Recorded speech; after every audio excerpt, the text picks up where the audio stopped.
आरोही गणेश नागरे तिच्या वाढदिवसाप्रित्यर्थ तिच्या वडिलांनी शाळेतील सर्व मुलांसाठी या ठिकाणी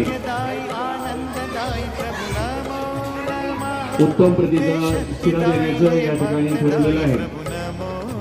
शब्दाला जागणारी माणसं म्हणून या ठिकाणी पाहिलं जातं असे गणेश नागरे वडिलांच्या स्मृतीप्रित्यर्थ